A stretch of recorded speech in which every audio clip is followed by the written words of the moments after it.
Joel Embiid merupakan salah satu pemain paling produktif di NBA musim 2023-2024 ini. Torehan 70 poinnya, rataan poinnya yang epik, rataan reboundnya yang luar biasa, serta rekor timnya yang bagus merupakan beberapa indikator mengapa ia bisa masuk ke nominasi MVP tahun ini. Secara statistik dan secara rekor tim, Embiid memang layak untuk masuk ke nominasi MVP. Tapi sayang, meski punya stats dan rekor tim yang bagus, tapi Embiid tetap terancam tidak mendapatkan gelar MVP-nya di musim ini. Bagaimana bisa? Apa penyebabnya? Sebelum kita lanjut ke videonya, buat teman-teman yang lagi nyari kaos basket keren, kalian bisa cek di Ina Basketball. Terdapat berbagai kaos basket kece seperti kaos Stephen Curry, kaos Klay Thompson, kaos Michael Jordan, dan masih banyak lagi. Untuk teman-teman yang minat, teman-teman bisa langsung aja cek Tokopedia atau Shopee Ina Basketball. Tautannya ada di kolom deskripsi. Most Valuable Player, atau yang lebih dikenal dengan singkatan MVP, merupakan penghargaan paling bergengsi yang bisa didapat oleh seorang individu di NBA. Peraih penghargaan ini tidak hanya harus memiliki stats individu yang bagus, tapi ia juga harus memiliki rekor tim yang baik. Memang, ada beberapa peraih MVP yang berhasil meraih MVP meski memiliki rekor tim yang tidak terlalu baik, seperti misalnya Russell Westbrook. Pada musim 2016-2017, Oklahoma City Thunder yang dibela oleh Westbrook hanya mampu meraih 47 kemenangan saja, membuat mereka hanya bertengger di urutan ke-6 wilayah barat. Meski begitu, kalau diperhatikan, Westbrook punya penampilan yang luar biasa historik di musim 2016-2017 tersebut. Ia merupakan pemain pertama semenjak Oscar Robertson yang berhasil mencatatkan triple-double. Di musim historis 2016-2017 tersebut, pemain yang akrab disapa Brody ini berhasil mencatatkan triple-double, yaitu 31,6 points, 10,7 rebounds, dan 10,4 assist per game. Ngomong-ngomong, dengan 31,6 points per gamenya tersebut, Westbrook juga merupakan leading scorer di musim tersebut. Jadi, memang pantas Westbrook mendapatkan MVP di musim tersebut. Di musim ini, pemain yang paling banyak mendapatkan ranking tinggi di tangga MVP adalah Joel Embiid. Dari total 12 minggu vote MVP, Joel Embiid berada di urutan pertama sebanyak 8 kali. Ia mengalahkan Nikola Jokic yang sebelumnya selalu berada di urutan teratas di awal musim.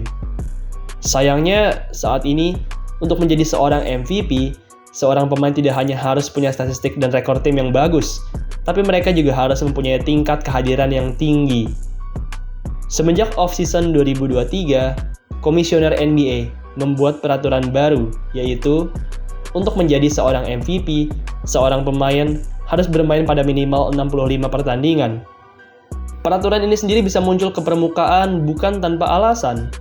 Akhir-akhir ini, semakin banyak pemain yang melakukan load management, seperti misalnya Kawhi Leonard atau Joel Embiid. Load management memang bagus untuk sebuah tim, tapi tidak bagus untuk para fans.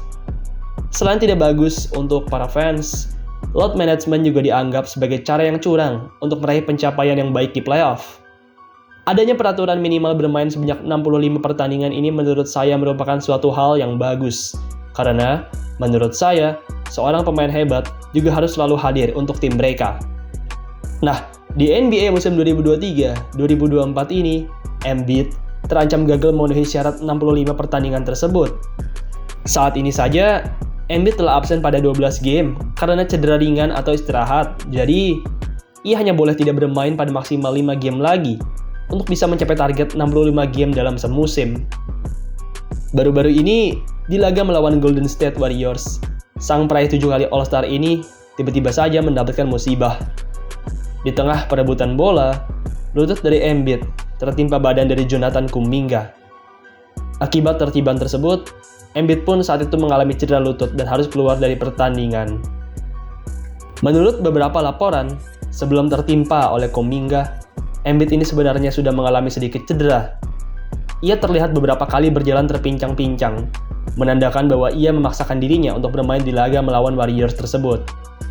Embiid sepertinya sangat ingin meraih MVP untuk yang kedua kalinya. Meski begitu, cedera yang dialaminya menghalanginya untuk mendapatkan hal tersebut. Regulasi baru 65 pertandingan merupakan bumerang bagi Embiid. Embiid terkenal sebagai pemain yang rentan cedera dan sering istirahat. Dari musim rookie-nya sampai sekarang, tercatat Embiid hanya mempunyai 2 musim saja di mana ia bermain pada lebih dari 65 pertandingan. 2 musim tersebut adalah musim 2021-2022 di mana ia bermain pada 68 pertandingan, dan satunya lagi adalah di musim 2022-2023 di mana ia bermain pada 66 pertandingan. Selama 8 tahun karirnya di NBA, Embiid belum pernah sekalipun bermain pada 70 pertandingan atau lebih. BTW, tahukah kalian, peraturan 65 game ini sebenarnya bukanlah peraturan yang terlalu berlebihan. Bermain pada 65 game dari total 82 game merupakan hal yang wajar untuk dipenuhi oleh seorang MVP. Selain itu, di sepanjang sejarah NBA, hanya pernah ada 5 pemain yang berhasil meraih MVP meski mereka bermain pada kurang dari 65 pertandingan. Pemain-pemain tersebut adalah Karl Malone di musim 1998-1999, Bill Walton di musim 1977-1978, LeBron James di musim 2011-2012, Giannis Antetokounmpo di musim 2019-2020, dan Bob Cousy di musim 1956-1957. Dan sebenarnya, kalau kita lihat-lihat lagi, 4 dari 5 pemain ini sebenarnya tidak absen pada terlalu banyak pertandingan di musim-musim mereka. Karl Malone, yang bermain pada 49 game di musim 1998-1999, sebenarnya hanya absen pada 1 game saja. Itu karena di musim 1998-1999 tersebut, terjadi NBA lockout, membuat musim di NBA berjalan molor dan membuat setiap tim hanya bermain pada 50 pertandingan musim reguler saja. LeBron James dan Giannis Antetokounmpo juga mengalami hal yang serupa dengan Karl Malone. Musim 2011-2012 merupakan musim lockout juga. Sama seperti musim 1998-1999, musim 2011-2012 juga mengalami keterlambatan dalam start. Meski keterlambatannya tidak separah musim 1998-1999, tapi tetap saja, hal tersebut membuat jumlah pertandingan di musim tersebut jadi sedikit. Hanya terdapat 66 game saja di musim 2011-2012 tersebut, jadi LeBron sebenarnya hanya absen pada 4 game saja. Musim 2019-2020 yang ditempati oleh Giannis Antetokounmpo juga memiliki jumlah pertandingan yang sedikit. Hanya terdapat total 72 atau 73 pertandingan saja di musim tersebut. Itu karena di musim tersebut, pandemi COVID-19 sedang melanda dunia, sehingga akhirnya jadwal NBA harus dimodifikasi dan membuat setiap tim jadi tidak bisa bermain pada banyak game. Jadi, di musim tersebut, Giannis hanya absen pada sebanyak 10 game saja. Terakhir, Bob Cousy. Di musim 1956-1957 tersebut, NBA belumlah seberkembang sekarang. Hanya terdapat 8 tim saja di musim tersebut, dan setiap tim hanya bermain pada sebanyak 72 kali saja. Jadi sebenarnya, di musim 1956-1957 tersebut, Cousy tidak absen pada terlalu banyak game. Ia hanya absen pada 8 game saja. Satu-satunya MVP yang memang absen pada banyak pertandingan adalah Bill Walton. Di musim 1977-78, ayah dari Luke Walton ini mengalami cedera parah, sehingga akhirnya ia pun terpaksa harus absen pada banyak game. Jadi, sebenarnya, peraturan minimum 65 game untuk meraih MVP bukanlah hal yang bodoh.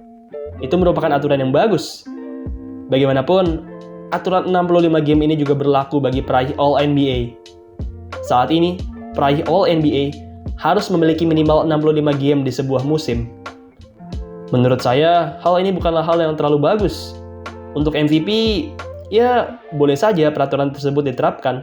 Tapi untuk All-NBA, saya rasa hal ini tidak perlu diterapkan. Bayangkan, pemain sekelas Joel Embiid atau Tyrese Haliburton tidak masuk ke dalam 15 pemain terbaik di musim ini. Itu merupakan hal yang amat aneh. Bila Joel Embiid sampai benar-benar bermain pada kurang dari 65 game di musim ini, maka dipastikan gelar MVP tak akan berpulang kepadanya. Kemungkinan besar, pemain yang akan menggantikan Embiid adalah Nikola Jokic. Jokic punya musim yang bagus di musim ini. Ia juga beberapa kali menjadi juara pertama atau juara kedua larian MVP musim ini. Jadi, saat ini, jika Embiid gagal memenuhi kuota 65 game, maka kemungkinan besar Nikola Jokic lah yang akan menjadi MVP-nya. Baiklah, sekian video pada hari ini. Menurut kalian, apakah Embiid bisa mencapai kuota 65 game? Dan jika bukan Embiid MVP-nya, lalu siapakah pemain lain yang layak menjadi MVP? Tulis di kolom komentar di bawah ya.